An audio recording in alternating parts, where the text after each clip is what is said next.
दोस्तों, आप सभी लोगों का एग्जाम भूमि के इस डिजिटल प्लेटफॉर्म पे। और आज का टॉपिक जो हम सॉल्व करने वाले हैं, आर्टिफिशियल इंटेलिजेंस, कृत्रिम बुद्धिमत्ता। जितने भी फैक्ट रिलेटेड होंगे प्रीलिम्स से, वो तो हम देखेंगे ही देखेंगे। साथ ही साथ ये मेंस का भी इम्पॉर्टेंट टॉपिक है, तो थोड़ी सी बेसिक इन्फॉर्मेशन में मेंस से रिलेटेड आपको देता चलूंगा, लेकिन फिर भी पूरा का पूरा फोकस हम पहले प्रीलिम्स पर रखेंगे। तो चलिए बिना देरी से शुरू करते हैं। सबसे पहला टॉपिक, सामने स्क्रीन पर आप कुछ स्टेटमेंट देख रहे होंगे। ये दोनों स्टेटमेंट अपने अपने लेवल पर जस्ट ऐसी बातें पेश कर रहे हैं जो शायद ही इस टेक्नोलॉजी को ना जानने वाला बंदा यदि पहली बार देख रहा होगा तो वह भारी कंफ्यूज सा हो सकता है। दरअसल में आर्टिफिशियल इंटेलिजेंस एक ऐसी टेक्नोलॉजी है कि अगर सही हाथों से उसे कमांड ना किया गया तो आने वाले समय में वो इंसानी भविष्य को पूरी तरह से तहस और नहस कर सकती है। इसका सबसे बेस्ट और बेहतर एग्जाम्पल आपने देखा होगा, रोबोट 2.0 एक मूवी आई थी। तो रोबोट 2.0 मूवी में आपने देखा होगा पक्षीराज का कैरेक्टर। रोबोट 1 मूवी यदि आपने देखी होगी तो उसमें चिट्टी लास्ट में जो तबाही मचाता है। तो दरअसल में हमारे दिमाग में शुरू से एक वहम बन चुका है, या शुरू से एक माइंडसेट हमने क्लियर कर रखा है कि रोबोट मूवी में दरअसल में चिट्टी रोबोट ने लास्ट में बहुत कहर मचाया था। जी नहीं, चिट्टी रोबोट के अंदर एक टेक्नोलॉजी इनबिल्ट की गई थी प्रोफेसर वोरा के द्वारा, अगर आपने मूवी देखी होगी। उसे कहते हैं आर्टिफिशियल इंटेलिजेंस। मतलब आर्टिफिशियल इंटेलिजेंस एक टेक्नोलॉजी है जो मशीनों के अंदर जाते ही मशीनें जो हैं वो ह्यूमन इंटेलिजेंसी जो है वो शो करने लगती हैं। तो कहने का सीधा सा मतलब है कि एक साइंटिस्ट है, उनका नाम हम आगे भी आपको बताएंगे। स्टार्टिंग में मैं आपको पहले ही बता देता हूं, स्टीफन हॉकिंस। दरअसल में स्टीफन हॉकिंस का कहना है कि मानव सभ्यता को या ह्यूमन सिविलाइजेशन को एआई टेक्नोलॉजी पूरी तरह से समाप्त कर देगी। अब कैसे समाप्त करेगी, इस टेक्नोलॉजी में ऐसा क्या है, चलिए आइए जानते हैं एक एक करके। सबसे पहले मैंने आपको यही चीज बताया कि जो आप सामने इमेज देख रहे हैं, इस इमेज में जो मूवी आपको दिख रही होगी, आपके माइंड में आ रही होगी, ये रोबोट है। रोबोट 1 मूवी में आपने देखा होगा रजनीकांत ने लास्ट में बड़ी गदर मचाई थी। तो रजनीकांत के अंदर, मतलब रोबोट के अंदर एक टेक्नोलॉजी डाली गई थी जिसे कहते हैं एआई टेक्नोलॉजी। और इस एआई टेक्नोलॉजी की हेल्प से रोबोट ने लास्ट में बहुत ज्यादा विध्वंस किया था। और इसी वजह से आपने मूवी के लास्ट में देखा होगा कि चिट्टी को खुद अपने आप को क्या करना पड़ा था, लास्ट में ब्रेक करना पड़ा था, या उसको अपने पार्ट को असेंबल करके फाइनली लेबोरेटरी में हमेशा के लिए रखना पड़ा था। तो क्या है ये कहानी, धीरे धीरे करके समझते हैं। शुरुआत हम वहीं से करते हैं जैसा कि हमने रोबोटिक्स से शुरू किया था कि इंसान और मशीन में सबसे बेसिक डिफरेंस क्या होता है। तो मैंने आपको वहां भी बताया था, एक बार फिर से आप देख लीजिए। मनुष्य जो होता है उसमें सोचने और समझने की क्षमता होती है उसके मस्तिष्क के न्यूरॉन की वजह से। इसी घटना चक्र को या इसी घटनाक्रम को हम कहते हैं प्राकृतिक बुद्धिमत्ता। मतलब प्राकृतिक बुद्धिमत्ता की वजह से ही कोई इंसान अपने स्वविवेक से, अपनी बुद्धि से, अपने मस्तिष्क का उपयोग करके, मस्तिष्क का उपयोग करने का मतलब है अपने न्यूरॉन की शक्ति का उपयोग करके समस्या का हल यदि कोई निकालता है या किसी समस्या के बारे में सोचता है या उस समस्या को सॉल्व करने के जो भी प्रयास व्यक्ति निकालता है, वो सब प्राकृतिक बुद्धिमत्ता कहलाती है। मतलब प्राकृतिक बुद्धिमत्ता हम सभी मनुष्यों में शुरू से इनबिल्ड टेक्नोलॉजी है नेचर की। और इसी टेक्नोलॉजी के जरिए, इसी प्राकृतिक बुद्धिमत्ता जो नेचर की टेक्नोलॉजी है, इसकी वजह से हम इंसानों ने जंगलों में घूमते हुए आदिमानव के सफर से वैश्विक मानव तक का सफर तय किया है। मतलब आप जितनी बड़ी खोजें जानते हैं, चाहे वो इंटरनेट क्यों ना हो, चाहे वो सुपर कंप्यूटर क्यों ना हो, चाहे फिजिक्स के कोई नियम क्यों ना हो, चाहे भौतिकी के आयाम क्यों ना हो, हर एक साइंटिफिक चीज जो लोगों ने खोजी है, इंसानों ने खोजी है, वो सिर्फ प्राकृतिक बुद्धिमत्ता के बल पर खोजी है। और इसीलिए पर्यावरण का सबसे बेस्ट जीव जो है, पर्यावरण का सबसे बुद्धिमान प्राणी जो है, वो कौन बनकर उभरा, मनुष्य। मतलब मनुष्य अपने प्राकृतिक बुद्धिमत्ता के कारण ही, अपने मस्तिष्क के कारण ही, अपने न्यूरॉन के कारण ही नंबर 1 पोजीशन पे पहुंच पाया इस अर्थ में। सेम यही स्टोरी कि यदि मनुष्य के जैसी सोचने और समझने की क्षमता यदि हम किसी मशीन के अंदर डाल देते हैं, किसी मनुष्य के जैसे सोचने समझने निर्णय लेने की क्षमता यदि हम किसी मशीन के अंदर डाल देते हैं तो फिर इसी को कहते हैं कृत्रिम बुद्धिमत्ता। क्योंकि मशीन का अपना कोई दिमाग नहीं होता, मशीन को तो जितना ऑर्डर प्लेस किया जाता है वो उतना इनपुट शो करती है। तो कहने का सीधा सा मतलब है कि बिना देरी किए हुए हम सीधे सीधे अपनी परिभाषा पर आ जाते हैं। परिभाषा पढ़ने के पहले, और ये प्रीलिम्स का वन लाइनर फैक्ट भी है, जब भी मैं वर्ड ये बोलूंगा इस चैप्टर में मशीन, तो आपका इशारा या तो कंप्यूटर की तरफ होना चाहिए और या तो आपका इशारा रोबोट की तरफ होना चाहिए। जब भी मैं मशीन वर्ड यूज करूंगा तो आपका इशारा या तो कंप्यूटर की तरफ होगा या तो रोबोट की तरफ होगा। और ये दोनों के दोनों जो मशीनें होती हैं इनका स्वयं का दिमाग नहीं होता है। तो स्वयं का दिमाग या स्वयं का मस्तिष्क नहीं होता है किनका? मशीनों का। अगर स्वयं का दिमाग नहीं होगा तो स्वयं का आईक्यू नहीं होगा मशीनों का।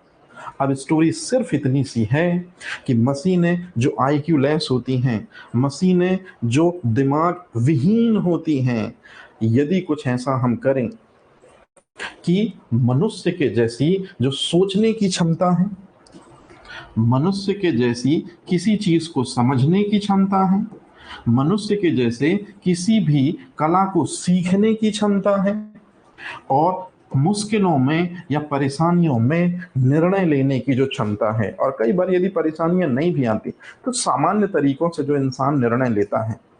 तो याद रखेंगे ये चार चीजें, इंसान की सोचने समझने सीखने और निर्णय लेने की क्षमता, इसी को हम बोलते हैं एक वर्ड में बौद्धिक क्षमता। तो यदि इंसान की बौद्धिक क्षमता को मशीनों के अंदर प्रत्यारोपित करा दिया जाए, मशीनों के अंदर प्रत्यारोपित करा दिया जाए का मतलब कंप्यूटर या रोबोट के अंदर प्रत्यारोपित करा दिया जाए, तो फिर ऐसे में जो मशीन होंगी वो इंसानी बुद्धि इंसानी विवेक को पाकर इंटेलिजेंट हो जाएंगी। तो कहने का सीधा सा मतलब है कि नॉन इंटेलिजेंट जो मशीन होती है उसको इंटेलिजेंट मशीन में तब्दील किया जाता है आर्टिफिशियल इंटेलिजेंस टेक्नोलॉजी के जरिए। और आर्टिफिशियल इंटेलिजेंस टेक्नोलॉजी के जरिए मनुष्य के सोचने समझने और निर्णय लेने ये सभी बौद्धिक क्षमताओं को मशीनों को अंदर कोड किया जाता है, प्रोग्राम बना के, लैंग्वेज बना के, वो हम सब समझेंगे। तो कहने का सीधा सा मतलब आपको ये याद रखना है कि बौद्धिक क्षमता को या इंसानी क्षमता को यदि मशीनों के अंदर डाल दिया जाए तो मशीनें भी बुद्धिमान हो जाएंगी, और यही कृत्रिम बुद्धिमत्ता कहलाता है। अब मेरी बात ध्यान से सुनिए, अगर मशीनों के अंदर यदि बौद्धिक क्षमता ये ऊपर वाली डाल दी जाए, ये जो आप चार देख रहे हैं, तो मशीनें इंटेलिजेंट हो जाएंगी। लेकिन यदि मशीन के अंदर आपने इमोशंस डाल दिए, यदि मशीन के अंदर आपने इमोशंस का मतलब है विवेक, सच और झूठ पहचानने की क्षमता, या सही या गलत क्या है जिसको हम कहते हैं दरअसल में विवेक। तो यदि आपने, अभी आप विवेक को रहने दें, सिर्फ ये चीज याद रखें कि जिस दिन भी आपने मशीनों के अंदर इमोशंस इम्प्लांट कर दिए तो फिर वो मशीनें इंटेलिजेंट नहीं बल्कि सुपर इंटेलिजेंट होंगी। कहने का सीधा सा मतलब है कि जो आपने रोबोट मूवी में चिट्टी का कैरेक्टर देखा था वो दरअसल में इंटेलिजेंट मशीन थी स्टार्टिंग में, लेकिन बाद में वो, जब आपने देखा होगा उस मूवी में, वो दरअसल में एक हीरोइन को प्यार करने लगती है और फिर उसकी वजह से पूरा कहर। तो दरअसल में जब चिट्टी ने इमोशंस पढ़ने शुरू किए, जब चिट्टी रोबोट ने मतलब मशीन ने जब इमोशंस भावनाएं पढ़नी शुरू की, तब दरअसल में वो इंटेलिजेंट मशीन नहीं रहा, सुपर इंटेलिजेंट मशीन हो गया। तो सुपर इंटेलिजेंट मशीन का आज तक कॉन्सेप्ट नहीं बना है, अभी तक कोई भी ऐसी सुपर इंटेलिजेंट मशीन वास्तविकता में नहीं बनी है। लेकिन हाँ, आर्टिफिशियल इंटेलिजेंस टेक्नोलॉजी के जरिए इंटेलिजेंट मशीनें जरूर मार्केट में हैं, जैसे सोफिया, जैसे रश्मि, ये सारी चीजें आपको याद रखनी है। तो चलिए फाइनल में हम मेन चीज पे बात करते हैं कहानी बिल्कुल सिंपल सी है। जो प्रीलिम्स में आपसे पूछा जाएगा कि आर्टिफिशियल इंटेलिजेंस जो है ये कंप्यूटर साइंस की एक ब्रांच है, और कंप्यूटर साइंस की इस ब्रांच का जो मेन मकसद होता है, याद रखेंगे, वो मशीनों को क्या बनाना, इंटेलिजेंट बनाना। ये है दरअसल में मेन मकसद एआई टेक्नोलॉजी का, कि किसी भी तरह से मशीनें यदि इंटेलिजेंट हो जाएं ह्यूमन बिहेवियर को पाकर या ह्यूमन साइकोलॉजी को पाकर, तो इस तरह से फिर वो मशीन मशीन नहीं बल्कि इंटेलिजेंट मशीन होगी। फाइनल स्टेटमेंट जो मैं बोल रहा हूं, मेरी बात ध्यान से समझने की कोशिश कीजिएगा। यहाँ 2 से 3 क्वेश्चन आपको मिलेंगे, और जो लोग बेसिक से लेक्चर देख रहे होंगे उनको भी सच्चाई पता चलेगी कि मैं बोल क्या रहा हूं। तो दरअसल में मैंने आपको पहले ही बताया था कि जब भी मैं लाइफ में वर्ड यूज करूंगा मशीन, तो मशीन का मतलब या तो कंप्यूटर सिस्टम की तरफ इशारा होगा, और या तो कंप्यूटर का मशीन का मतलब रोबोट सिस्टम की तरफ या रोबोट की तरफ इशारा होगा। तो आप खुद ही देख लीजिए, यदि मशीनों के अंदर एक टेक्नोलॉजी डाल दी जाए, कौन सी टेक्नोलॉजी डाल दी जाए, आर्टिफिशियल इंटेलिजेंस टेक्नोलॉजी डाल दी जाए, तो फिर मशीनें जो हैं वो फिर बुद्धिमान हो जाएंगी। और यही है एआई टेक्नोलॉजी का मकसद, मशीनों को बुद्धिमान बनाना। लेकिन सवाल पैदा होता है कि इंसान के विवेक को, इंसान के सोचने की क्षमता, इंसान के समझने की क्षमता, डिसीजन लेने की क्षमता मशीन के अंदर जाएगी कैसे? तो इसके लिए हमको लैंग्वेजेस बनानी होगी, और ऐसी लैंग्वेजेस बनानी होंगी जो मशीन अच्छे से समझ सके। तो जैसे आपने आज के समय पे देखा होगा कि कंप्यूटर सिस्टम इजीली रन करते हैं विद द हेल्प ऑफ बहुत सारी कंप्यूटर की लैंग्वेज हैं। जैसे आपने पाइथन के बारे में सुना होगा, कोबोल के बारे में सुना होगा, है ना, फोर्ट्रॉन के बारे में सुना होगा। तो इसी तरह से अच्छे से सुनेगा, यहाँ से चीजें स्टार्ट हो रही हैं और मैं थोड़ा डेप्थ में जा रहा हूँ। एक लैंग्वेज लिखी है जिसका नाम है पाइथन। आज के समय पे मशीनों को सबसे ज्यादा इंटेलिजेंट बनाने के लिए पाइथन का इस्तेमाल किया जाता है। पाइथन एक लैंग्वेज है, और पाइथन बायोलॉजी में एक सांप होता है जो विषहीन सर्प की श्रेणी में आता है, याद रखेंगे ये चीज। और लिस्प, लिस्प दरअसल में लिस्ट प्रोसेसर नाम है इस भाषा का। ये मशीनी सिस्टम की सबसे पहली भाषा है जिसका उपयोग मशीन को इंटेलिजेंट बनाने के लिए उस व्यक्ति ने किया था जिसको फादर ऑफ एआई टेक्नोलॉजी कहते हैं। मतलब कहने का ये है कि एआई टेक्नोलॉजी का उपयोग करके सबसे पहले किसी मशीन को इंटेलिजेंट बनाने का जिसने सबसे पहले जिम्मा उठाया था वे हैं जॉन मैकार्थी। तो जॉन मैकार्थी वो व्यक्ति हैं जिन्होंने सबसे पहले इस भाषा का प्रयोग करके, अच्छे से देख लीजिए कौन सी भाषा है, लिस्प भाषा का प्रयोग करके कंप्यूटर सिस्टम को बुद्धिमान बनाया था।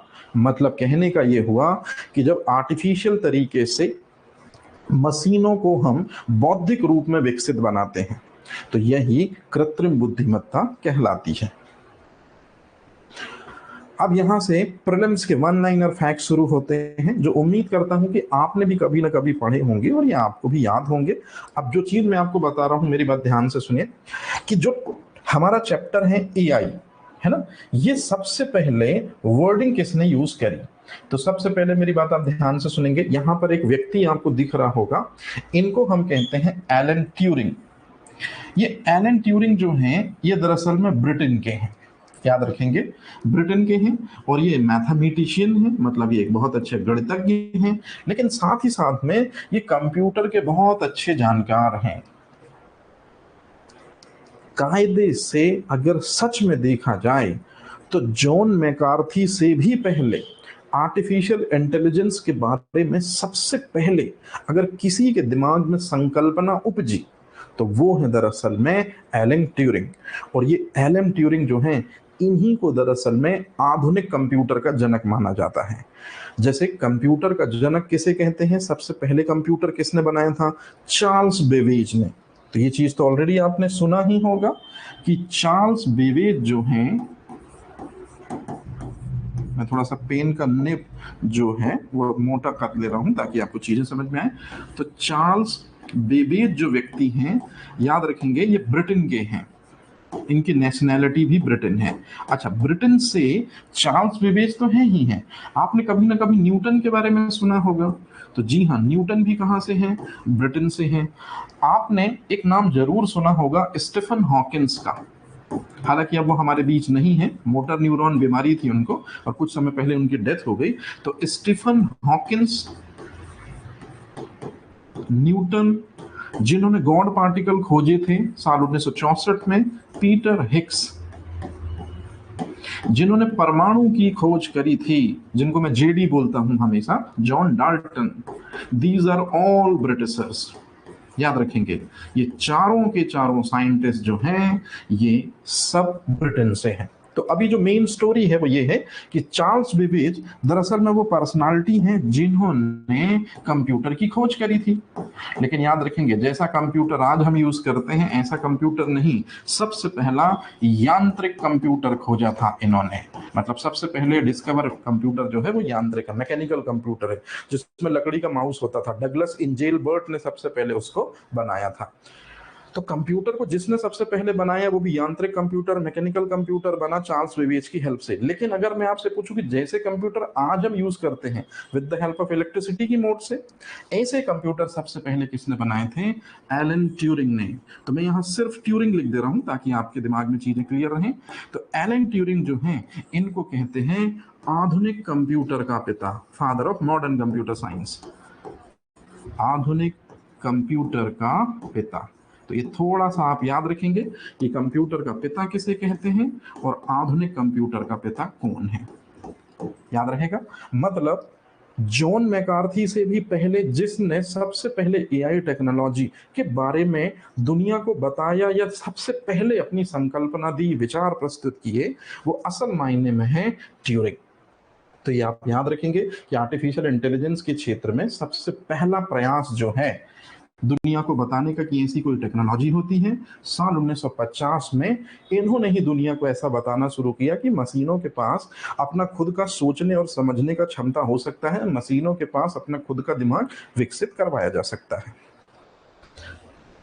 अब स्टोरी शुरू होती है यहां से कि जो सामने आप बंदा देख रहे हैं इसने एआई टेक्नोलॉजी के लिए न केवल शब्द गढ़ा बल्कि एआई टेक्नोलॉजी के नए मायने भी लोगों को बताए। और जिस सन में ये मायने ब्रिटेन में लोगों को बता रहे थे, उस साल हिंदुस्तान में मध्य प्रदेश के पुनर्गठन की बातें चल रही थी। तो कहने का सीधा सा मतलब है कि मध्य प्रदेश के पुनर्गठन से चीजें हमेशा क्लियर होनी चाहिए। 1956 बंदा जो है जॉन मैकार्थी, इनको बुलाया गया। ब्रिटेन में एक कॉलेज है जिसका नाम है डार्टमाउथ कॉलेज, और डार्टमाउथ कॉलेज में ये संबोधित कर रहे हैं। चूंकि ये कॉलेज इंजीनियरिंग बेस्ड था, इंजीनियरिंग में टोटल मशीनों का गेम होता है, तो मशीनें जो हैं वो कैसे इंटेलिजेंट हो सकती हैं, मशीनें इंसान के काम को कैसे आसान बना सकती हैं, इस संदर्भ में डार्टमाउथ कॉलेज जो है साल 1956 में जॉन मैकार्थी यूएसए के कंप्यूटर विज्ञानी हैं, वो कॉलेज में जाते हैं और पहली बार आर्टिफिशियल इंटेलिजेंस शब्द यहीं गढ़ते हैं, यहीं प्रयुक्त करते हैं। तो आपसे अगर क्वेश्चन पूछा जाए कि एआई शब्द सबसे पहले किसने दिया था, आर्टिफिशियल इंटेलिजेंस शब्द सबसे पहले किसने दिया था, तो नाम है बंदे का जॉन मैकार्थी। लेकिन यदि मैं आपसे पूछूं कि मशीनों के दिमाग को इस तरह से हमको उन्नत करना है, इस तरह से हमको उन्नत करना है कि इंसानी दिमाग के समकक्ष मशीनों के सोचने और समझने की क्षमता आ जाए, ऐसा मैं नहीं कह रहा हूं, साल 1956 में ऐसी बातें कर रहे हैं। तो लोगों को महज उस समय मजाक लगा कि क्या कभी इंसान का दिमाग जो है उसके समकक्ष मशीनी दिमाग पहुंच पाएगा। तो उस समय साल 1956 में सिवा ये एक जोक या परिकल्पना से ज्यादा कुछ नहीं था। लेकिन कहते हैं ना कि जब तक आप सपना नहीं देखते वो हकीकत नहीं होती, बस ऐसा ही कुछ यहाँ भी हुआ। उस समय के जोक, उस समय के मजाक, उस समय की परिकल्पनाओं ने जल्दी ही मूर्त रूप लेना शुरू कर दिया। और कुछ समय के बाद जॉन मैकार्थी ने एआई टेक्नोलॉजी का उपयोग करके निश्चित रूप में मशीन को इंटेलिजेंट भी बनाया था। तो आप यहाँ ये चीज याद रखेंगे जो आपसे हमेशा पूछी जाएगी कि एआई टेक्नोलॉजी का जनक कौन है, एआई टेक्नोलॉजी के लिए शब्द किसने यूज किया था, जॉन मैकार्थी से पहले किसने एआई टेक्नोलॉजी के बारे में विचार प्रस्तुत किए थे लेकिन एग्जैक्टली क्लियर नहीं किया था, Alan Turing, father of modern computer science. अब यहां से कहानी बिल्कुल हो जाती है चेंज। अब यहां से हम बात करेंगे कि हमारे आसपास चारों ओर ऐसी ऐसी मशीनें हैं जिनमें एआई टेक्नोलॉजी डाली गई है, और अब वो इंटेलिजेंट मशीन के रूप में हमारे चारों ओर विद्यमान है, हमारी बहुत सारी प्रॉब्लम को वो डिसॉल्व भी कर रही हैं। तो चलिए एक एक करके समझने की कोशिश करते हैं कि कृत्रिम बुद्धिमत्ता युक्त कौन कौन सी मशीनें हैं जिनसे मनुष्य बहुत अच्छी तरह से घिर चुका है। तो इसी फहरिस्त में सबसे पहले आते हैं एआई पर आधारित वर्चुअल वॉइस असिस्टेंट। अब ये क्या होते हैं एआई वर्चुअल वॉइस असिस्टेंट, इनके बारे में हम अभी देखेंगे। इसके बाद इंटेलिजेंट रोबोट, ये क्या होते हैं इंटेलिजेंट रोबोट, इनके बारे में भी हम एक एक करके बहुत डिटेल से पढ़ने वाले हैं।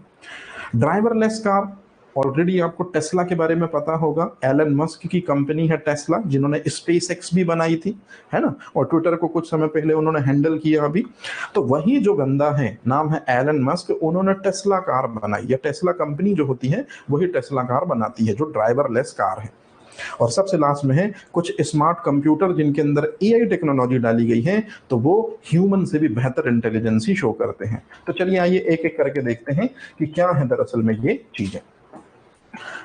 जो लोग पहली बार सेशन पढ़ रहे होंगे उनको मेरे पीछे जो ये चीजें दिख रही हैं, यदि आप थोड़ा बहुत भी गैस कर पा रहे हैं कि दरअसल में ये सीरी है, ये एलेक्सा है, ये गूगल असिस्टेंट का सिंबल है, और ये बिक्सवाई है, तो आपके 4 क्वेश्चन यहां से सॉल्व हो जाते हैं। ये चारों के चारों एआई टेक्नोलॉजी पे बेस दरअसल में क्या है, वॉइस असिस्टेंट। वॉइस असिस्टेंट का मतलब क्या होता है, पहले मैं आपको बिल्कुल बेसिक तरीके से बता दूं। जैसे वर्तमान समय में हम लोगों ने या आप लोगों ने अक्सर करके, अगर आज से 10 साल पहले की जनरेशन है आपकी, तो उस समय गूगल में यदि कोई चीज आपको खोजनी होती या कोई चीज आपको सर्च करनी होती, जिसको सर्फिंग बोलते हैं, गूगल में यदि किसी चीज को हमको खोजना होता है तो हम गूगल पे पहले टाइप करते थे कीबोर्ड की हेल्प से। लेकिन आपने देखा होगा कि कुछ समय के बाद ये रेड कलर का एक बटन होता है, इसको यदि हम लॉन्ग प्रेस करते हैं, जो चीज पहले कीबोर्ड की हेल्प से हम लिखते थे, यदि उसी को ओरली हम बोल देते हैं, जैसे मुझे खोजना है कि WHO की स्टेब्लिशमेंट कब हुई, तो अब हमने देखा कि अब हमको WHO की स्टेब्लिशमेंट कब हुई लिखने की जरूरत नहीं है, इस रेड वाले माइक को हम लॉन्ग प्रेस करते हैं और ऑर्डर करते हैं दरअसल में कि WHO की स्टेब्लिशमेंट कब हुई। तो कुछ समय बाद हम देखते हैं कि अपने आप ही जो आंसर है वो गूगल हमको साइटों के माध्यम से दे देता है। यही होते हैं virtual voice assistant. Virtual voice assistant का मतलब है कि वर्चुअल का मतलब होता है इंटरनेट की दुनिया, वॉइस असिस्टेंट का मतलब होता है कि जब तक आप अपनी प्रॉब्लम ओरली नहीं बोलेंगे, वहां से जो आंसर है वो भी दरअसल में तब तक नहीं आएगा। तो जब ओरली आप क्या करते हैं, अपने मैसेजेस, अपनी प्रॉब्लम बताते हैं मशीन को, तब मशीन एआई टेक्नोलॉजी का यूज करके उस वॉइस का जो सॉल्यूशन है वो आपके सामने शो करती है। तो कहानी बिल्कुल सिंपल है। शुरुआत होती है इस कहानी की 4 अक्टूबर 2011। क्वेश्चन प्रीलिम्स के स्टार्ट हो चुके हैं, अच्छे से देखिएगा। तो 4 अक्टूबर 2011 को जो एप्पल कंपनी है उसने सबसे पहले अपने मोबाइल फोन में एक प्रोग्राम लाया जिसका नाम है सीरी। और इस प्रोग्राम की हेल्प से लोग शुरू में इंटरनेट होने पर एप्पल के मोबाइल में इस जो प्रोग्राम है इसको ओपन करके और फिर इससे बहुत सारी चीजें जो हैं वो पूछ सकते, और बदले में ये आंसर इनपुट करता। टाइपिंग की जरूरत नहीं होती थी, मतलब काफी परसेंट का टाइम बचता था, कीबोर्ड और ये एसेसरी अपरेटस की जरूरत फिर नहीं थी। याद रखेंगे 4 अक्टूबर 2011 को बनाया गया है, लेकिन 5 साल बाद साल 2016 में इसको दरअसल में मोबाइल के अंदर अप्लाई कर दिया गया है, और 2016 से फिर सीरी जो है वो कंटिन्यू वर्क कर रहा है।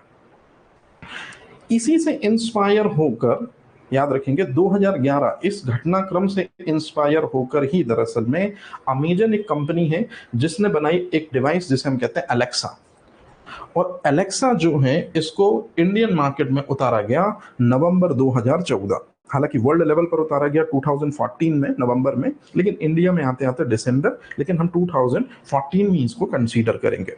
तो एलेक्सा के बारे में आपने अक्सर सुना होगा कि एलेक्सा से जब भी आप ओरली कोई मैसेज बोलते हैं या क्वेश्चन बोलते हैं तो एलेक्सा हमेशा उस क्वेश्चन का रिप्लाई इजीली करती है। यही है दरअसल में वर्चुअल वॉइस असिस्टेंट। वर्चुअल मतलब इंटरनेट की दुनिया, बिना इंटरनेट के ये चीजें काम नहीं करेंगी, है ना। तो वर्चुअल का मतलब हुआ इंटरनेट, और वॉइस असिस्टेंट का मतलब है जब आप वॉइस से मैसेज करेंगे तभी आपको ये असिस्ट करेगा, तभी आपको ये आंसरिंग करेगा। लोग कहते हैं कि अलेक्सा डिवाइस काफी हिट हुई, लोगों ने पहली बार मशीनों को इंटेलिजेंट होते हुए अपने घरों में देखा। इसी से इंस्पायर होता है दरअसल में गूगल, और गूगल भी गूगल वॉइस कमांड सिस्टम ले आता है मई 2016 में। और बस इसी के बाद भला सैमसंग क्यों पीछे रहता, सैमसंग ने भी 21 अप्रैल 2017 को बिक्स वाई के नाम से एक वर्चुअल वॉइस असिस्टेंट मार्केट में लाया। अब मेरी बात ध्यान से सुनिएगा, जब आप अपने टास्क को वॉइस असिस्टेंट के जरिए प्रोनाउंस करते हैं और बदले में जो एआई वॉइस असिस्टेंट होते हैं वो स्क्रीन पर आपके क्वेश्चन के आंसर जो है वो शो करते हैं, तो जिस लैंग्वेज में हमने सवाल किया है उसी आउटपुट में हमको आंसर आए। मतलब कहने का है कि केवल और केवल एक ही टास्क को यदि कोई मशीन कंप्लीट करती है, जैसे आपने जितने भी सीरी हो गए, बिक्स वाई हो गए, वर्चुअल वॉइस असिस्टेंट से आपने सवाल किया, इसने कुछ समय बाद तत्काल उनका आंसर आपको भेज दिया। तो जब कोई मशीन एक सिंगल टास्क को ही परफॉर्म करती है और जब भी आप उससे क्वेश्चन पूछेंगे तो हर बार वो सेम ही आंसर रिपीट करेगी, मतलब अपने पुराने ओन एक्सपीरियंस से वो कुछ नहीं सीखती हैं। जितनी चीज इनबिल्ट कर दी गई है उसी चीज का आंसर आपके सामने आएगा, ना कुछ भी सुधार कर, ना कुछ भी जोड़कर, ना कुछ भी घटाकर। तो ऐसी टेक्नोलॉजी जो अपने पुराने अनुभवों से कुछ नहीं सीखती है, ऐसी टेक्नोलॉजी जो सिर्फ एक टास्क को ही कंप्लीट करती है मशीन की सहायता से, एआई टेक्नोलॉजी में वीक एआई कहलाती है। मतलब वीक एआई की खासियत है सिर्फ एक ही टास्क को कंप्लीट करते हैं। जैसे आप ये जितने भी देख रहे होंगे वर्चुअल वॉइस असिस्टेंट, इनको सिर्फ आप ऑडियो के फॉर्म में अपनी प्रॉब्लम बता सकते हैं, बदले में ये या तो ऑडियो सिस्टम के जरिए, है ना, या तो विजुअल सिस्टम के जरिए आपके आंसर को आपके सामने प्रस्तुत कर देंगी। तो कहानी बिल्कुल सिंपल है, जब कोई मशीन की टेक्नोलॉजी स्पेशली एआई एक ही टास्क को कंप्लीट करे तो वो वीक एआई कहलाती है। लेकिन यदि कोई इंटेलिजेंट मशीन एक टास्क के साथ साथ में और भी बहुत से टास्क कंप्लीट करे तो फिर हम उससे स्ट्रॉन्ग एआई में कंसीडर करते हैं। तो ये चीज भी हमको थोड़ी सी याद रखनी है। अब ये थोड़ी थोड़ी सी चीजें हम मेंस में देखेंगे। सामने आपको दिख रहा होगा आईबीएम कंपनी जो है उसने भी एआई टेक्नोलॉजी पर आधारित एक आईबीएम वॉटसन, ये देख रहे होंगे आप, आईबीएम वॉटसन जो है ये 2011 में हेल्थ के लिए दरअसल में इन्होंने बनाया था। तो ये दरअसल में एक कंप्यूटर पे प्रोग्राम था, आईबीएम की साइट पर ही आपको ये मिलेगा। और इस साइट पर जाकर यदि आपको हेल्थ से रिलेटेड कोई भी एस्पेक्ट हेल्थ का यदि आपको पूछना है, आपके माइंड में क्वेरी है, तो निश्चित रूप में आप इधर से क्वेरी लिखेंगे हेल्थ सेक्टर में जो आईबीएम वॉटसन है, जो कि आईबीएम कंपनी का एआई इंटेलिजेंट बेस दरअसल में एक प्रोग्राम या सॉफ्टवेयर था।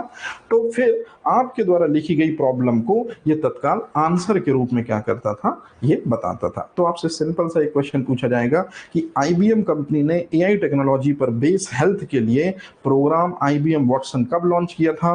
आंसर दिख रहा होगा आपको 2011 में। तो इसको आप याद रखेंगे। अब बात करते हैं एआई टेक्नोलॉजी पर बेस कुछ इंटेलिजेंट रोबोट। मतलब एआई टेक्नोलॉजी किन रोबोट के अंदर डाली और फिर वो रोबोट जो मशीनें हैं जो दरअसल में दिमागहीन थी, फिर वो इंटेलिजेंट कैसे हो जाती हैं। तो चलिए इस सवाल के जवाब के लिए हम देखते हैं कि ऐसे ऐसे भी दरअसल में रोबोट हैं जिनके अंदर एआई टेक्नोलॉजी डाली गई है और फिर वो रोबोट इंटेलिजेंट रोबोट में कंसीडर होते हैं। तो इसमें नंबर 1 पोजीशन पे है सबसे पहला वो रोबोट जिसके अंदर एआई टेक्नोलॉजी डाली गई है। जी हाँ, हम उसे कहते हैं सैंकी रोबोट। लक्ष्मी के बारे में ऑलरेडी आपको पता है कि तमिलनाडु के कुंभकोणम में सिटी यूनियन बैंक में दरअसल में ये लक्ष्मी रोबोट काम कर रहा है। अगर मैं आपसे पूछूं कि दुनिया का सबसे पहला पुलिस अधिकारी रोबोट कौन है, नाम है रोबोकॉप। दुबई पुलिस ने इसको यूज किया था सबसे पहले।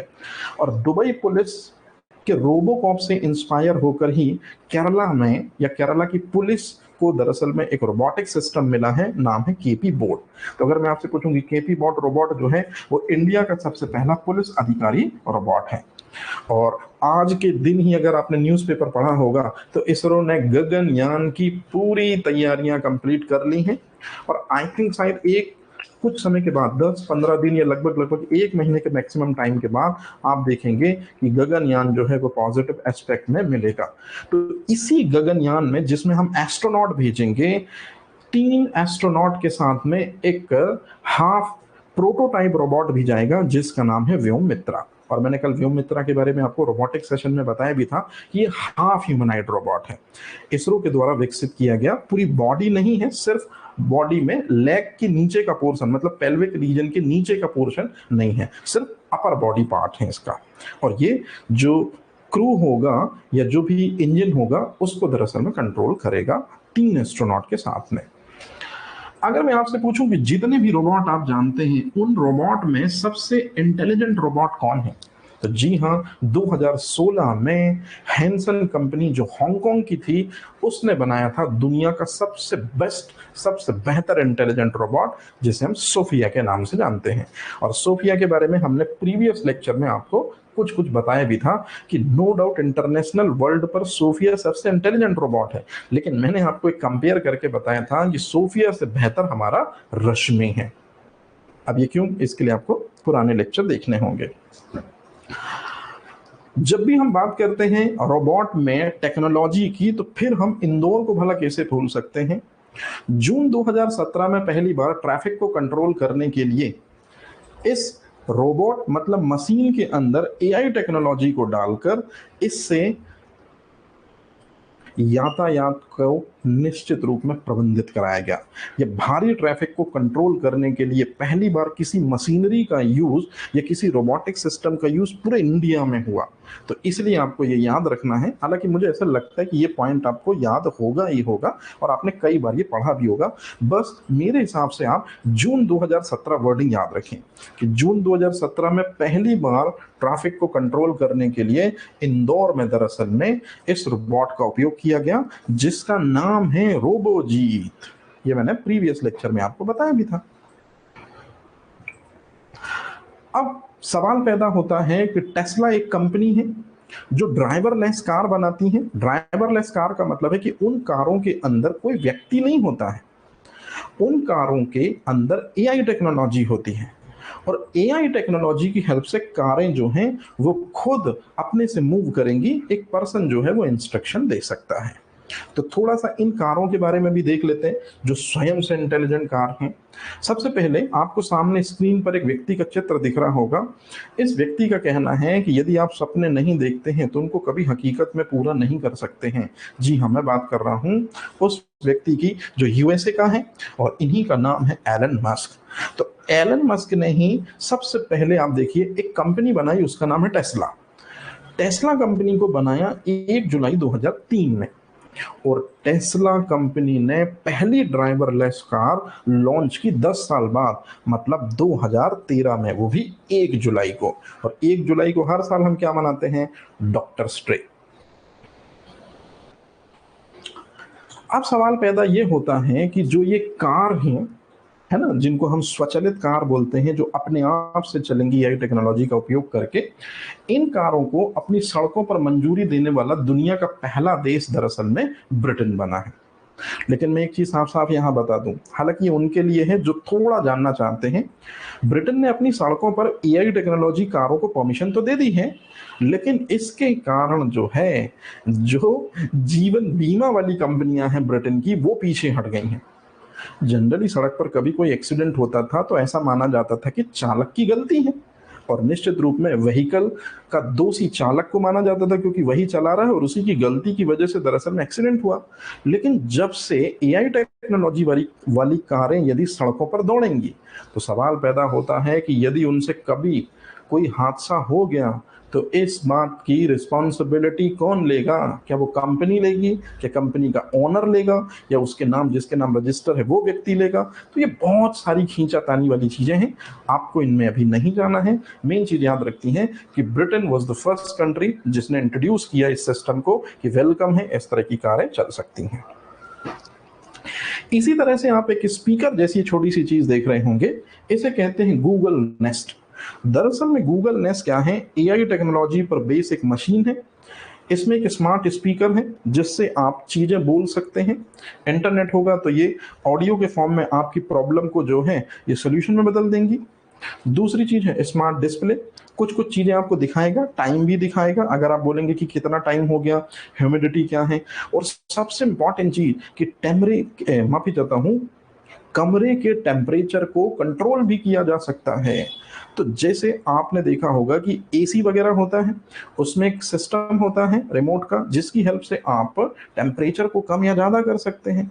बस कुछ ऐसा ही यहाँ भी होगा कि दरअसल में ये गूगल नेस्ट मशीन के जरिए आप टेम्परेचर को भी कंट्रोल कर सकते हैं यदि ये वाईफाई से जुड़ा है या ब्लूटूथ से जुड़ा है। तो कहने का सीधा सा मतलब कि यही गूगल नेस्ट, इसको 2010 में लॉन्च किया और आप खुद देखिए स्मार्ट स्पीकर तो है, साथ ही साथ में स्मार्ट डिस्प्ले और टेम्परेचर को भी कंट्रोल कर सकता है। मतलब एक सिंपल सी मशीन 3 ह्यूमन के जैसे कामों को आसान करती दिख रही है। इसके बाद हम पहुंचते हैं गूगल मैप।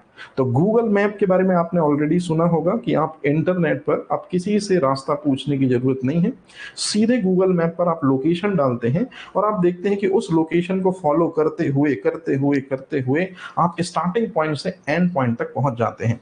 तो सवाल पैदा होता है कि गूगल मैप में भी क्या एआई टेक्नोलॉजी यूज की गई है जिसकी हेल्प से वो खुद अपना पाथ बताता है, बस इंटरनेट मोबाइल में होना चाहिए? जी हाँ, गूगल मैप एआई टेक्नोलॉजी को यूज करने वाली दरअसल में सबसे बेहतरीन सेवा है। हालांकि अब गूगल के द्वारा ये जीपीएस सिस्टम को इंडियन मोबाइलों में जगह नहीं दी जा रही है, बल्कि हमारे द्वारा बनाया गया जीपीएस नाविक के नेविगेशन सिस्टम को मोबाइल फोन में अब तवज्जो दी जाएगी। हाँ, ध्यान से सुनिएगा, मेरे मुंह से जो वर्डिंग निकली है, भारत का जीपीएस नाविक है। नो डाउट एमपीपीसीएस के लिए ये बढ़िया स्टेटमेंट है, लेकिन जो सच में अच्छे से पढ़ रहे होंगे उनको पता होगा कि नेविगेशन विद इंडियन कॉन्स्टिलेशन नाविक का फुल फॉर्म होता है। प्रधानमंत्री नरेंद्र मोदी ने नाविक को किसके लिए? मछुआरों के लिए समर्पित किया था।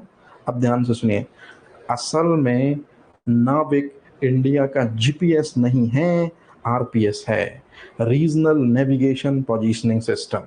और आरपीएस की हेल्प से हम पर्टिकुलर इंडिया की 1500 किलोमीटर के रेंज में सैटेलाइट लगाकर, वो भी 7 सैटेलाइट लगाकर निगरानी कर सकते हैं। तो ये एक अलग ही कॉन्सेप्ट हो गया, इसके बारे में हम कभी अलग से बात करेंगे सेशन पे। तो अब आप याद रखिएगा कि गूगल मैप में भी इस टेक्नोलॉजी को 8 फरवरी 2005 से लॉन्च किया गया था और ये कंटिन्यूअस दिनों दिन एडवांस होती चली जा रही है। इसके बाद हम बात करते हैं स्मार्ट इंटेलिजेंट कंप्यूटर। कंप्यूटर दरअसल में मशीन होती है जिनके अंदर हमने एआई टेक्नोलॉजी डाली और एआई टेक्नोलॉजी डालकर हमने कंप्यूटरों को स्मार्ट बना दिया है या इंटेलिजेंट बना दिया है। तो चलिए आइए देखते हैं कि कौन कौन से कंप्यूटर हैं। सामने स्क्रीन पर आप एक कंप्यूटर नहीं बल्कि सुपर कंप्यूटर देख रहे होंगे और ये बात हो रही है थोड़ी पुरानी, साल 1997 की, कारगिल वॉर से ठीक 1 साल पहले।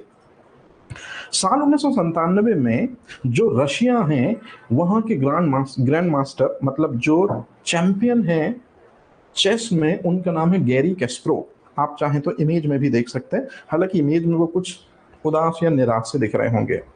तो गैरी कैस्परोव जो रशिया के ग्रैंड मास्टर हैं, इन्होंने दरअसल में इस सुपर कंप्यूटर से, जिसका नाम है डीप ब्लू, अच्छे से याद रखिएगा, डीप ब्लू एक सुपर कंप्यूटर है जिसके अंदर एआई टेक्नोलॉजी डाली गई।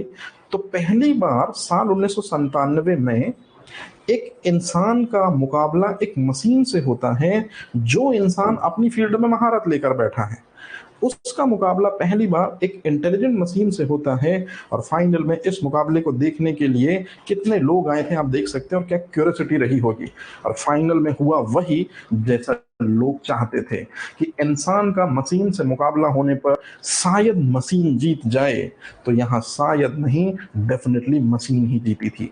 मतलब एआई टेक्नोलॉजी में पहला माइलस्टोन रखता है दरअसल में ये मुकाबला, जिसमें तत्कालीन शतरंज विजेता गैरी कैस्परोव को AI super computer deep blue, जिसके अंदर टेक्नोलॉजी एआई डाली गई थी, आईबीएम कंपनी के द्वारा ये बनाया गया था दरअसल में डीप ब्लू सुपर कंप्यूटर, और उसके अंदर एआई टेक्नोलॉजी भी आईबीएम कंपनी ने डाली थी। और आईबीएम कंपनी ने इतना स्ट्रॉन्ग बनाया था एआई इसका कि इसने अपने ही खेल के महारत व्यक्ति उस समय के गैरी कैस्परोव को सीधे सैटोम में बड़ी खाड़ी जो है पटकनी दी थी। तो इस तरह से ये भी आपको याद रखना है कि किस सुपर कंप्यूटर से गैरी कैस्परोव हार गए थे। अब ध्यान से सुनिएगा, मैंने आपको शुरू से बताया था कि यदि सोचने, समझने, विचारने की क्षमता मशीनों के अंदर डाल दी जाती है तो मशीनें इंटेलिजेंट होती हैं। लेकिन यदि मशीन आपके इमोशंस पढ़ने लगे तो फिर मशीनें इंटेलिजेंट नहीं, सुपर इंटेलिजेंट होंगी। और सुपर इंटेलिजेंट बनाने का पहला करिश्मा एक लेडी ने कर दिखाया जो पेशे से डॉक्टर हैं, नाम है सिंथिया ब्रेजिल। और सिंथिया ब्रेजिल ने ही एक रोबोट बनाया जिसका नाम है किस्मैट। और किस्मैट दरअसल में वो पहला रोबोट है दुनिया का जो इमोशंस पढ़ सकता है, जो भावनाएं पढ़ सकता है। इसी वजह से Guinness book of world record में इनके बारे में जगह दी गई है। तो आप याद रखेंगे डॉक्टर सिंथिया ब्रेजिल ने सबसे पहले इमोशनल रोबोट बनाया था जिसका नाम है किस्मैट। और ये देखिए, आप इस इमेज में देख सकते हैं जिस तरह का फेशियल एक्सप्रेशन, ये जिस तरह का फेशियल एक्सप्रेशन ये दे रही हैं, उसी तरह के फेशियल एक्सप्रेशन को ये रोबोट जो है वो देखकर वो भी कर रहा है। तो इस तरह से अब रोबोट जो है वो इंटेलिजेंट नहीं है, सुपर इंटेलिजेंट हो रहे हैं। ये जो सामने आप देख रहे हैं ये एआई टेक्नोलॉजी का सबसे बड़ा महारत है। आपने देखा होगा पहले आपके मोबाइल फोन जो हैं वो आपके थंबप्रिंट की हेल्प से खुलते थे, लेकिन अब इस तरह की टेक्नोलॉजी आ चुकी है स्पेशली ओबो और वीपो में कि जब तक आप अपना थंब लगाएं उससे पहले ही यदि आप अपने मोबाइल को अपनी आंखों के सामने करते हैं या फेस के सामने करते हैं तो आपका मोबाइल जो है आपके आई की रेटिना को स्कैन करके तत्काल अपने आप ऑटोमेटिकली अनब्लॉक हो जाता है। जी हाँ, इसी को कहते हैं face recognition technique. Face recognition technique जैसे कि आप इमेज में देख रहे हैं, आपके मोबाइल फोन में ऐसी कोई ना कोई टेक्नोलॉजी तो डाली गई होगी जिसने आपके फेस को स्कैन किया और तत्काल उसको पता चल गया कि हाँ ये वही व्यक्ति है जिनका ये मोबाइल फोन है, और तत्काल मोबाइल फोन अनलॉक हो गया। जी हाँ, याद रखेंगे, क्वेश्चन आता है, आता रहेगा कि एआई टेक्नोलॉजी का एक नया चेहरा हमारे सामने है, या एआई टेक्नोलॉजी के जिस चेहरे की मदद से हम चेहरे को पहचान सकते हैं, एआई रिकॉग्निशन टेक्निक। तो एआई रिकॉग्निशन टेक्निक चेहरे की पहचान करने के लिए है, तो चेहरे को पहचान कर मोबाइल फोन को अनलॉक कर देती है। जो लोग पहली बार पढ़ रहे होंगे वो बिल्कुल भी कंफ्यूज ना हो। जितने क्वेश्चन हम कराते चल रहे हैं, अगर इतने क्वेश्चन आपने लगा लिए तो आप बिलीव करिए आपके क्वेश्चन इसी में से आएंगे। और हर साल ऐसा हो रहा है, इस साल भी ऐसा होगा, क्योंकि पीसीएस को बेसिक इन्फॉर्मेशन चाहिए है, उसे पीएचडी नहीं चाहिए है। जितनी भी इन्फॉर्मेशन रखें सॉलिड रखें, है ना। अब ध्यान से सुनिएगा, अब जो मैं बताने वाला हूं ये है फ्यूचर ऑफ एआई, और यहां से जो क्वेश्चन बनेगा वो आपको प्रीलिम्स के साथ साथ मेंस तक में याद रखना पड़ेगा। ये है एआई टेक्नोलॉजी का फ्यूचर। सामने स्क्रीन पर आपको ये 4 पर्सनालिटियां दिख रही होंगी। सबसे पहली चीज ये कि ये चारों पर्सनालिटियां असली नहीं, नकली हैं। जी हाँ, ये कोई ह्यूमंस नहीं है, ये सभी रोबोट हैं, सभी रोबोट। रोबोट मतलब मशीन। हाँ, इन मशीनों के अंदर ड्रेसअप जो है वो जरूर किया है, और ड्रेसअप जिस मशीन का जैसा किया है उसी तरह की इंफॉर्मेशन उस रोबोटिक सिस्टम के अंदर इम्प्लांट कर दी है। जैसे यदि पहले इमेज में आपको ये रोबोट डॉक्टर दिख रहा है तो कहने का मतलब है पूरी की पूरी एआई टेक्नोलॉजी की हेल्प से इस रोबोटिक सिस्टम के अंदर डॉक्टरी नॉलेज इनपुट कर दिया है। मतलब कौन सी गोली कब लेनी है, पैरासिटामोल का डोज क्या होगा, 325 mg क्या होगा, 650 mg क्या होगा, है ना। एंटीबायोटिक कौन सी लेनी है, कौन सी एंटीबायोटिक नहीं लेनी है, टीबी में कौन सी देनी है, लेप्रोसी में कौन सी देनी, मतलब मेडिकल से रिलेटेड पूरा प्रोफेशनलिज्म इस रोबोटिक सिस्टम के पास है।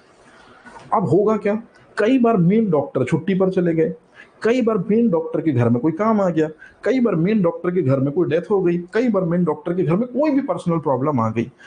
ऐसी कंडीशन में इंडिया जैसे देश में जहां ऑलरेडी डॉक्टर्स की कमी है, अब पेशेंट को कौन देखे? जी हाँ, यही आर्टिफिशियल ह्यूमन, जिनको हम दरअसल में कहते हैं आर्टिफिशियल ह्यूमन, मतलब आर्टिफिशियल रोबोट। यही आर्टिफिशियल रोबोट जो हैं ये हेल्प कर सकते हैं अलग अलग प्रोफेशन के व्यक्ति, यदि अपना काम नहीं कर पा रहे हैं तो उनकी जगह ले सकते हैं। जैसे इस इमेज में ये पर्सनालिटी जो आपको दिख रही है, ये टीचर है।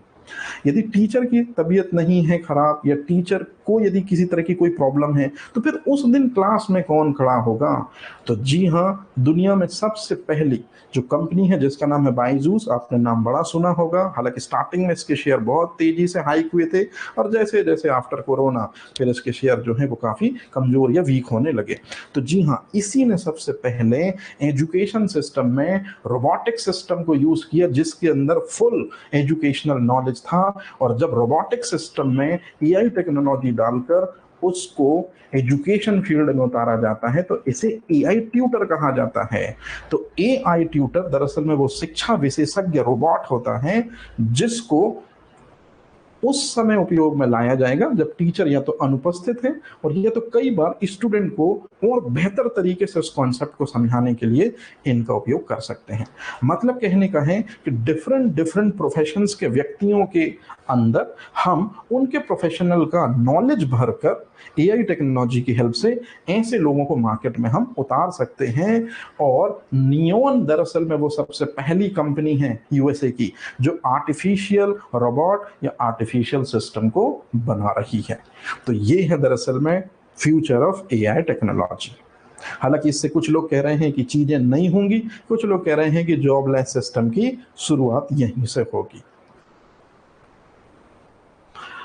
अब इसके बाद दो तीन चीजें और देख लेते हैं जो बहुत काम की हैं। ब्रिटेन की एक कंपनी है जिसका नाम है डीप माइंड। समझने की कोशिश कीजिएगा, वो लोग जो नए हैं बिल्कुल, इसलिए बिल्कुल बच्चों के जैसे बता रहा हूं। ब्रिटेन की एक कंपनी है जिसका नाम है deep mind. Deep mind company ने, जो ब्रिटेन की है, इसने साल 2010 में एक कंपनी बनाई जिसे कहते हैं डीप माइंड। और ये डीप माइंड कंपनी जो साल 2010 में बनी, इसका हेड ऑफिस था लंदन। इसका मेन फंक्शन था कि मशीन सिस्टम के अंदर, कंप्यूटर के अंदर और रोबोट के अंदर एआई टेक्नोलॉजी को डालना। मतलब एआई टेक्नोलॉजी को विकसित कराना किसका मेन मकसद था? अच्छे से देख लीजिए, डीप माइंड कंपनी का। अमेरिका दुनिया का वो देश है जो हमेशा नंबर 1 है, और नंबर 1 हमेशा बना रहना चाहता है। अब कई लोग इस लिहाज से अमेरिका को बोलते हैं कि वो हमेशा नंबर 1 बना रहता है क्योंकि उसके पास में पैसा है, उसके पास पावर है। तो सिर्फ पैसा और पावर होने से कुछ नहीं होता है, पैसा और पावर को हमेशा बनाए रखना जरूरी होता है। मतलब बादशाहत यदि किसी को एक दिन में मिल जाए वो जरूरी नहीं है, बादशाहत हमेशा कायम रहनी चाहिए। और जो इस कॉन्सेप्ट को समझता है वही दुनिया में राज करता है। तो दरअसल में हुआ क्या, ध्यान से सुनिएगा। साल 2010 में ब्रिटेन के द्वारा बनाई गई कंपनी डीप माइंड, जो मशीनों के अंदर इंटेलिजेंस डालेगी, इस कॉन्सेप्ट को यूएसए ने भांप लिया कि आने वाला समय मशीनों का समय होगा। बिल्कुल देर नहीं की, किसने? यूएसए ने। और यूएसए की एक कंपनी है जिसको आप बहुत अच्छे से जानते हैं, गूगल।